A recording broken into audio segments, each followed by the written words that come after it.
आज अशोकच्या बॉसच्या घरी पार्टी होती. शिवानी पार्टीसाठी छान तयार झाली होती.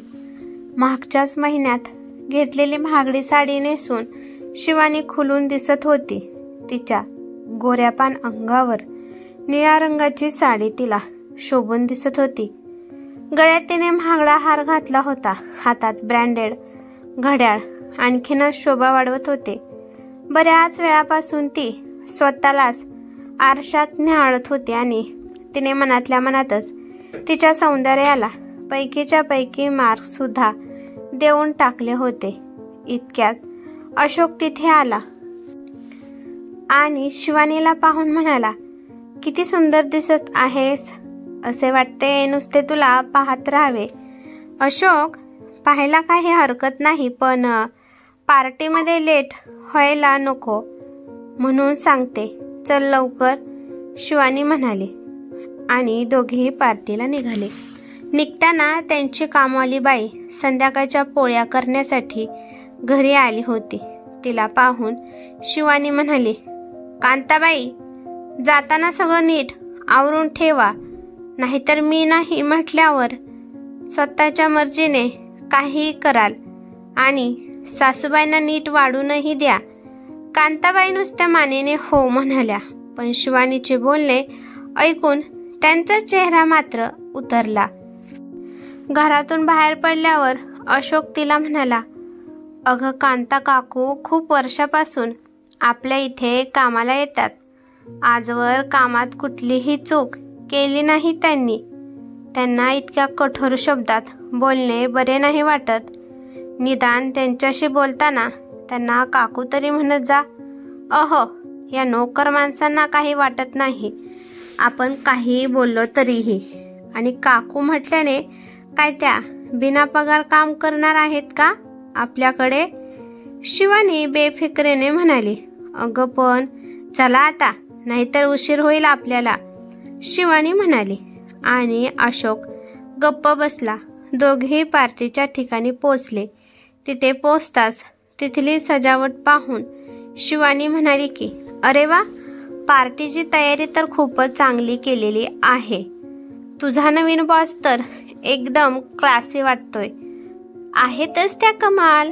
एवढ्या लहान वयात त्यांनी इतकी प्रगती केली ना की आम्हा पुरुषांना सुद्धा लाजवेल असे त्यांचे कर्तृत्व आहे, अशोक म्हणाला. पुरुषांनाही लाजवेल म्हणजे? तुझी बॉस एक महिला आहे का? शिवानीने प्रश्नार्थक नजरेने विचारले. हो, आता बघशीलच तू त्यांना, अशोक म्हणाला. तिच्याबद्दलची स्तुती ऐकून शिवानीला आता अशोकच्या बॉसला पाहायची उत्सुकता वाढली होती. ती आत गेली. अशोक त्याच्या काही मित्रांशी बोलायला निघून गेला आणि शिवानी पण तिच्या काही ओळखीच्या मैत्रिणींना भेटायला निघून गेली. अशोकच्या ऑफिसमधील सहकाऱ्यांच्या बायका यव्हाना शिवानीच्या चांगल्याच ओळखीच्या झाल्या होत्या. त्या सगळ्याजणी एकमेकींच्या कपड्यांच्या आणि दागिन्यांच्या चर्चामध्ये गुंतल्या होत्या. गप्पांना अगदी उधाण आले होते. इतक्यात शिवानीची नजर एका स्त्रीवर पडली. एक साधी पण महागातली साडी घालून ती एका बाईशी बोलत होती. तिला कुठेतरी पाहिल्याचे शिवानीला आठवत होते. इतक्यात तिच्या लक्षात आले की ही तर कावेरी. दोघे एका शाळेत शिकायच्या, 12वी पर्यंत. कावेरी त्यांच्या घरी कामाला येणाऱ्या मोलकरणीची मुलगी होती. म्हणून एकाच शाळेत आणि एकाच वर्गात आली तरीही शिवानी नेहमी तिच्याशी एक अंतर ठेवूनच वागली होती. किंबहुना कावेरीला ती सतत तिची पायरी दाखवायला कधीच चुकली नाही. कावेरी अभ्यासात खूप हुशार होती आणि शिवानी जेमतेम.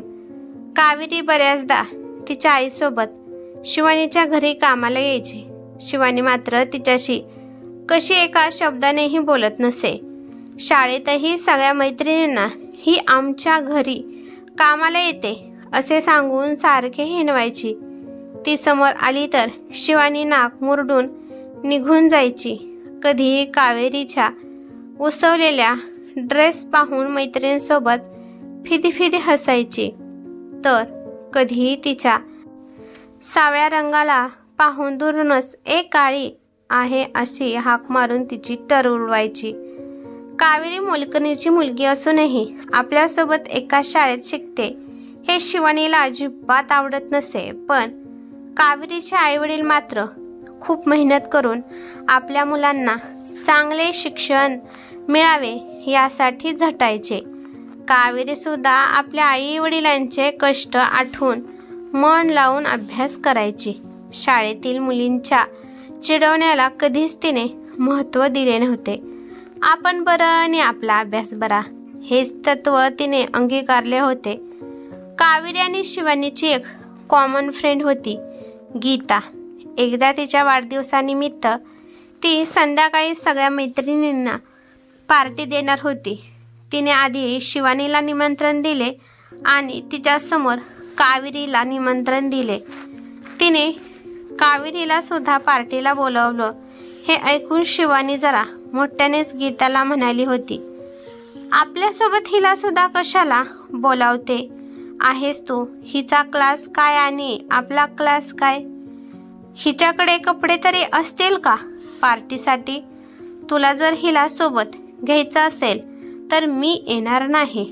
मला काही स्वतःची फजिती करून घ्यायची नाहीये हिच्यासोबत पार्टीला जाऊन, असे म्हणत शिवानी दात काढून फिदी फिदी हसायला लागली. तिच्यासोबत तिच्या एक दोन मैत्रिणी सुद्धा हसायला लागल्या. गीताला खूप वाईट वाटले, पण त्यापेक्षाही जास्त वाईट कावेरीला वाटले होते. त्या दिवशी तिला पहिल्यांदा शिवानीचा मनापासून राग आला होता. त्यानंतर ती कधीच तिच्या आईसोबत शिवानीच्या घरी गेलेली नव्हती. त्यानंतर 12वी झाली आणि सगळ्या मैत्रिणी आपापल्या मार्गाने गेल्या. त्यानंतर कित्येक दिवसांनी आज शिवानीला कावेरी दिसली होती. शिवानी बायकांच्या गराड्यातून कावेरीकडे गेली. कावेरीने तिला पाहता क्षणीच ओळखले आणि तिच्याशी हात मिळवायला हात पुढे केला आणि हसत म्हणाली, तू शिवानी आहेस ना? शिवानीने मात्र तिला हस्तांदोलन करण्याचे टाळले आणि म्हणाली, हो, बरोबर ओळखलेस. तसेही मला कशी विसरणार तू? कितीतरी वेळा माझ्या घरी काम करायला यायचे ना तू? शिवानी तुच्छपणे म्हणाली, हो ते तर आहेच, पण आपण एकाच वर्गात शिकायला देखील होतो. कावेरी शांततेने म्हणाली, असेल, पण तू इथे काय करत आहेस? इतक्या मोठ्या पार्टीत तुला कोण बोलावणार म्हणा? आली असशील बिना आमंत्रण, किंवा इथे पण काहीतरी काम करत असशील नाही का? शिवानी म्हणाली. आता मात्र कावेरीला कळून चुकले की शिवानी अजूनही आधी होती तशीच आहे. ती शिवानीला म्हणाली, माझं सोड, तू कशी काय आलीस इथे? तू ओळखतेस का यांना? हो मग, माझ्या नवऱ्याच्या बॉसची पार्टी आहे ही, शिवानी म्हणाली. कावेरी यावर फक्त गालातल्या गालात हसली. इतक्यात पार्टीची अनाउन्समेंट सुरू झाली. अनाउन्समेंट करणारा म्हणाला, मला सांगताना अतिशय आनंद होत आहे की आज आपण आपल्या नवीन बॉसच्या वेलकमसाठी ही पार्टी आयोजित केली आहे. त्यांनी आजवर अनेक पुरस्कार मिळवले आहेत. त्यांनी कामाचा परफॉर्मन्स नेहमीच 100% दिलाय आणि आम्ही त्यांच्या मार्गदर्शनाखाली काम करायला अत्यंत उत्सुक आहोत. आता तुमचा जास्त वेळ न दडवता मी त्यांना इथे बोलावतो. आणि त्याने कावेरीकडे पाहिले आणि म्हणाला, कावेरी मॅम, प्लीज कम. आणि कावेरी अत्यंत आत्मविश्वासाने स्टेजवर चालत गेली. शिवानी तिच्याकडे नुसती आश्चर्याने पाहत होती. नेमकं काय होतंय हे तिला कळतच नव्हते. इतक्यात कावेरी म्हणाली, थँक्यू सो मच गाईज, पण माझ्या यशात माझ्या इतकाच वाटा माझ्या टीम मेंबरचा सुद्धा आहे. त्यांच्या सहकार्यानेच मी अनेक माइलस्टोन पार करू शकले. आणि त्याच टीमवर्कची जादू आताही पाहायला मिळेल हीच मला आपणा सर्वांकडून आशा आहे आणि तुमच्या इतकेच मी देखील तुम्हा सर्वांसोबत काम करायला उत्सुक आहे, कावेरी म्हणाली आणि टाळ्यांचा कडकडाट झाला.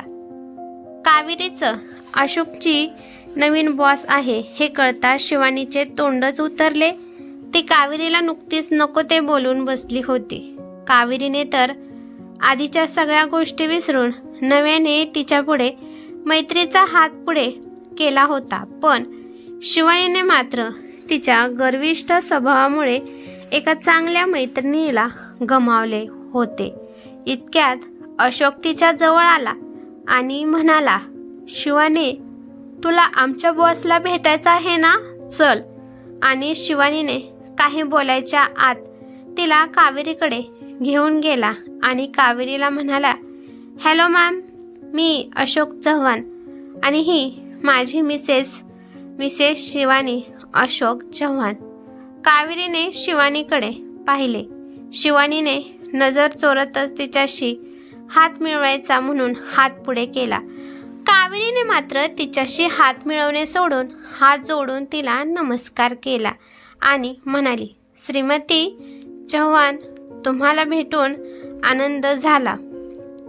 तेवढ्यात अशोक कुणाशी तरी बोलायला म्हणून तिथून निघून गेला आणि कावेरी शिवानीला म्हणाली, मला वाटले होते की इतक्या वर्षानंतर तू बदलली असशील, पण तू आजही लोकांची आर्थिक परिस्थिती पाहून त्यांच्याशी मैत्री ठेवतेस.